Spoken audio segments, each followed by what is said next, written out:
Thanks a lot for the invitation. It's a pleasure to be here. And my talk's first semester anomaly scan beyond normal, what to do with the findings that you experience or that you see in the first semester. Well, let me start from another point. Well, we talk about cfDNA screening today, and the first semester combined has been challenged by cfDNA screening. And if you only focus on trisomy 21, I think the story is told. Detection rates for trisomy 21 is much better with cfDNA screening compared to the combined test. And for several obstetricians and prenatal medicine experts, cfDNA screening is something like the holy grail. Yeah, you've got that tool that identify all kind of problems, and you just need to take one blood sample, and the whole story is gone. But I think this is a wrong belief, because common trisomies are just the tip of the iceberg. There are many more things, and patients and obstetricians are not that well that there are many more problems like fetal defects, genetic syndromes, preeclampsia, IUOG, preterm delivery, gestational diabetes, and. And if you only focus on common trisomies and the NIPT, well, then we don't get it right. And that's why first semester screening is more than just a test for Downs. It is a test for screening for chromosomal abnormality based on ultrasound and based on cfDNA testing. It's a screening tool for preeclampsia, and obviously it's a detailed anomaly scan. Okay, and we'll discuss it in a sec, but you can pick up about half of the major defects in the first semester by having by a detailed look at the baby. And let's focus on the problems from another point of view. Let's focus on the on the prevalence of anomalies. And you see here at the age of 35, the risk of trisomy 21, 18, 13 is about 0.4%. And similar is the risk for microdeletions, duplications, but fetal defects are much more important. The risk of a fetal defect is 1 in 50, so 2%. The same is true for preeclampsia. IUOG, it's 5%. Preterm delivery, 10%. So if we only focus on trisomy 21, we just don't get it right.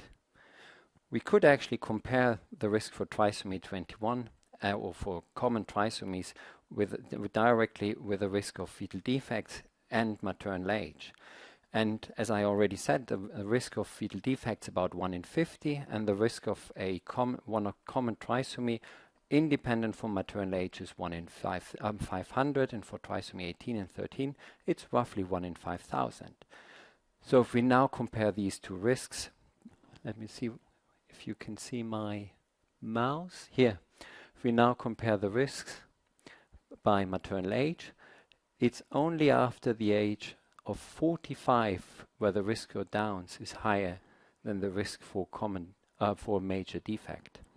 And that's why we should focus much more on a first semester anomaly scan. And we take the NIPT test for screening for Downs, but major defects are more important. And you can identify a lot of defects in the first semester. And just let me show you one or two small videos here by anomaly scan. We'll start with the head. You can see both half of the brain, you can see the skull, you can see both eyes, and I need to hurry up by speaking because you can see so many things at the same time. We've seen the face was excluded. I'll go back once again because I can't talk so fastly. But I started with the brain here, with two halves of the brain, excluded holoprosencephaly. I saw the eyes, the mouth. I can see the full chamber view, the left and the right ventricular outflow tract. I can see the stomach here below the heart. I can see the insertion of the umbilical cord, the bladder, the legs. Here one side diaphragmatic, the diaphragm on one side, on the other side, the kidneys, a bit of the spine, the bladder was seen already, hand on one side, and the hand on the other side. And if we focus now on the heart, and by the use of color Doppler, you've got images that are close to the second trimester, and you can see that both the left and the right heart looks normal. The outflow looks okay from the aortic and the pulmonary artery. And by the use of pulse Doppler waves, again, got so many tools to identify cardiac defects. So this is one in 30 seconds you cover all kind of major defects, or at least half the major defects. And don't forget the assessment of the nuclear translucency, because nowadays, again, the nuclear is challenged by saying, well, why do I need a nuclear? I can do in an IPT. But there are so many more things that we can extract from the nuclear itself. And I'd like to highlight one paper here where Bardi et al. Focused on the outcome of patients or fetuses with increased nuclear. And you can see a list of increased nucleus. It starts from the 95th centile up to a nucleus of more than 8 millimeters. And let's focus on that column first. So the risk of a chromosomal abnormality if the nucleus was increased was about 30%. And obviously it's well known that with increased nucleus the risk for a chromosomal abnormality goes up. That's easy. There is also a substantial risk of a submicroscopic anomaly, but this is not really dependent on the nuclear translucency itself. It's about 2%. Here with single gene disorders, yes, it's similar. There's a small increase with increased nuclear translucency, and again about 2%. But with structural abnormality, the risk is, or it's more dependent on the nucleus, and you can see how the nucleus or the risk goes up with increased nucleus, and it gives us an about 10% risk of a structural abnormality if the nucleus is more than the 95th centile. But on top of it, there are many more information that are in this image. It's not just the risk for Downs or the risk for structural abnormality, but you can focus on so many more things by just focusing or just getting that image of the fetal face or the fetal profile. You'll start here, and this has been highlighted in green, and you can identify the increased nucleus. Then you see the posterior fossa here. You get a sign of spina bifida. You get a sign of Denny Walker malformation by an increased posterior fossa, just by focusing here on the posterior fossa in the same image as you do the nuclear translucency thickness. Let's go to the forebrain and the cerebrum, and you can identify major cerebral abnormalities like exencephaly, like an encephalocele, or like holoprosencephaly or a severe ventriculomegaly, just by not getting the falx correctly. And you can have a look to the face itself here, and you can see mid-facial hypoplasia. You can see an absent nasal bone. You can see clefts, like in here, cleft lip and palate, or retrognathia. And I'm not aware of any other image that contains so many information by just facing on one single image. And there are several meta-analyses that have highlighted the chance of or the detection rate of the first trimester anomaly scan. And this is one which is nicely or often cited from Karim, and let's focus on major defects. So low risk population, major defects, and you can see the detection rate of a detailed first trimester anomaly scan is 46%. And if we focus on a high-risk population, for example, the ones with increased nucleus, well, then the detection rate goes up to 60%. And the same has been done for cardiac defects. And again, look to the low-risk population, detection rate was 55%, and in the high-risk population, detection rate was 67%, just by detailed first trimester anomaly scan.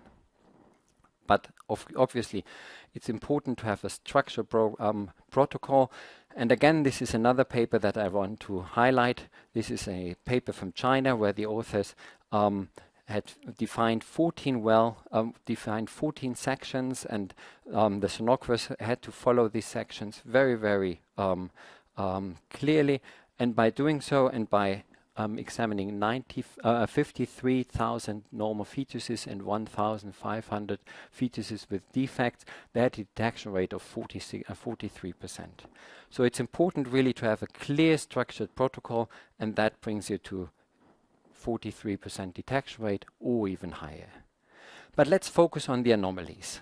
Let's go through those ones. Which are the ones that are really the shouldn't be missed defects in 22? Well, obviously, it's exencephaly or anencephaly. It's megacystis. It's holoprosencephaly. It's abdominal wall defects. it's body stalk anomaly. And these are molar pregnancies. I think these defects should not appear only in the second trimester. These are easy to be picked up in the first trimester. And I think this is a mistake if they haven't been identified in the first trimester.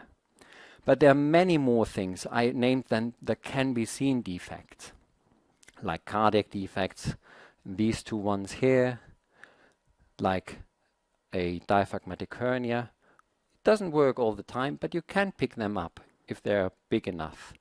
There are skeletal dysplasias, skeletal anomalies. There are spina bifida, and there is a cleft lip and palate. But obviously these are rare anomalies, and you can't build up a screening system based on these anomalies. But you can really say that if the ones that I've shown you before, there shouldn't be missed defects, these should always be picked up. With the other ones, I agree that these are a bit more difficult. They're nice to be seen. They trigger a different management, but it's not that you can reliably identify them all the time. But if you find these anomalies, well, we need to be clear that this is not screening anymore. Okay, there's a substantial risk of another abnormality. There's a substantial risk of a genetic abnormality, and you should go through. And NIPT is not appropriate anymore. You don't do screening in this situation anymore. You have to clarify what's going on there. You have to identify the diagnosis, and that's why NIPT is certainly not appropriate here. And let me highlight this on 4 standard anomalies, okay? Like holoprosencephaly or exomphalus here, or like megacystis or increased nuchal, okay? So let's go through holoprosencephaly, for example. The prevalence about 1 in 3,000, and obviously there's a large proportion of chromosomal abnormalities in these cases, and the majority are trisomy 13 cases. But again, 3.5% are other chromosomal abnormalities that could not be picked up or that cannot be picked up with NIPT. And let's go through abdominal wall defects with a prevalence of about 1 in 400, so much more common. Again, 5% are other chromosomal abnormalities. Okay, and with megacystis, about 20% are other chromosomal abnormalities. So if you just do NIPT in these cases, you just don't get it right. Okay, it needs a clear clarification, and a clear clarification, a diagnosis means invasive testing. And to previous times was always the risk of miscarriage that patients and doctors were worried. But with all the new meta-analysis there, it's very clear that the risk of CVS or amniocentesis is more or less zero. We generally counsel patients based on a risk of 0.1%. The big question is not whether one should do an invasive test or not. The big question is which genetic test is appropriate. And here things change rapidly. In Germany, we still do cytogenetic analysis, but that is not appropriate. Well, at the first glance, but then you need to carry on with the genetic analysis. For example, if you find an anomaly, you need to you certainly need to discuss microarray analysis. If the nucleus increased, or if there's an anomaly, it gives you about 6% more genetic abnormalities. And if you've got multiple anomalies, then there's a 10% risk of finding, or actually there are 10% more major chromosomal abnormalities. And nowadays we discuss whole exome sequencing, or even in some cases genome sequencing, and that gives us 6 to 80% more genetic anomalies. So it's not the question of whether an invasive test is necessary. The question is which genetic test is appropriate in these situations. But let's go back to the first trimester. What to do with increased nuchal, for example. Well, this is a nice paper from Israel. It's already 5 years old, but there they looked to cases with isolated NT and the chances of finding a copy number variant if the nuchal is increased. And you can see let's say the base population here with a normal nuchal of less than 3 millimeters, the risk of a pathogenic CNV was 1.7%. But it increased rapidly if the nuchal was above 3.3 millimeters, and even more if the nuchal was 3.5 millimeters or more. So with other words, it is not appropriate not to do a microarray analysis if the nuchal is increased, even in cases if there's with isolated increased NT. But as we mentioned already, we discuss exome analysis today, and array is more or less a step in between. And there's a recent paper here from Mellis from this year where they looked to the results of exome analysis in cases with increased NT. And on the first glance, it looks as if it's a good thing to do an exome analysis if the nucleus increased, because there were 10% of abnormal cases after having done a normal cytogenetic and a normal microarray analysis. But if we go a bit more into details, well, in those ones with an isolated increased NT, which is the one here, it's maybe a bit too small, but you can see that there are only 2 diagnostic variants in the whole population, and 2 of the 111 cases means 1.8%. So with other words, if the nucleus increased, but if there are no other defects, well, then it doesn't seem to be a good thing to do to go directly into exome analysis. Microarray analysis is appropriate, but an exome analysis doesn't seem to be appropriate. And we can also compare the usefulness of the exome analysis in this recent paper, which comes from this year, where they look to the pooled estimated diagnostic yield in cases with different anomalies. Okay, and if you have a skeletal anomaly, for example, the exome analysis identifies 53% of, or gives you 53% more detection rate. But if you go to increased NT and isolated increased NT, it's exactly these 2%. So from this perspective, it doesn't make too much sense to go for exome analysis if the nucleus increased itself. So with all these different aspects, what shall we do? We've got the nuchal, we've got the combined testing, we've got NIPT, or we could even do an amnio in everyone, isn't it? That would be a completely different approach, and it was discussed some years ago why don't we do an amnio in everyone and then see what we get. If the risk for miscarriage is so low, it's more or less 0.1%. Why don't you do an amnio in everyone and carry on from there? Well, obviously patients don't want this, and we decided not to go along this way. And then NIPT is so much more comfortable. But still we need to ask ourselves, how do we combine these different tests? Well, and I think the most appropriate way of dealing with it is to do an ultrasound examination first. And it's a detailed ultrasound examination that looks for anomalies, and it's not just a CRL measurement. It's a detailed ultrasound examination that measures the nuclear translucency, that's made to identify about half the major problems. And if there is a defect, or if the nuclear translucency is increased of more than 3 millimeters, it doesn't make any sense to carry on with screening. Then it's time for invasive testing, and as we discussed it before, it's the question of which genetic test is appropriate. But if the nucleus is completely normal, and if there are no major defects, well, then just have a reassurance test, an NIPT for reassurance, and then you can deal with the results much easier. And you know, this is completely the opposite way of how it's been done in the UK, where they do NIPT in high-risk cases. But as we discussed it before, it's just a minute fraction that's been covered with NIPT in a situation where the risk for a major chromosomal abnormality is so much higher if there's an anomaly or if the nucleus increased. But obviously, doing a cfDNA test in more or less everyone who's normal is also very expensive. So maybe from a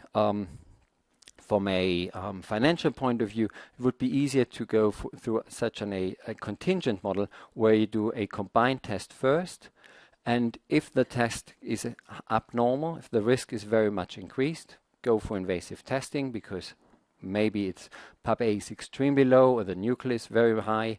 And if the risk is extremely low, the prevalence of trisomy 21 is very low in this population.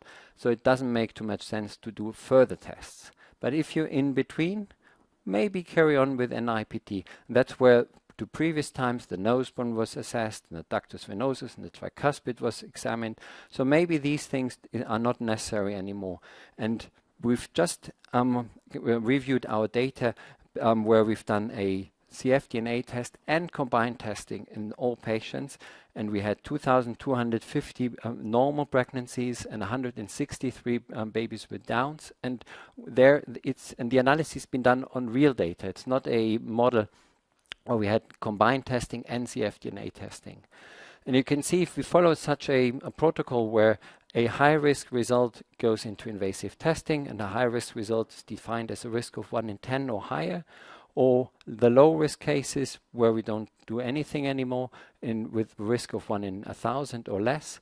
And in between, you go for invasive for cfDNA testing. And if the cfDNA test remains unconclusive, we go for invasive testing.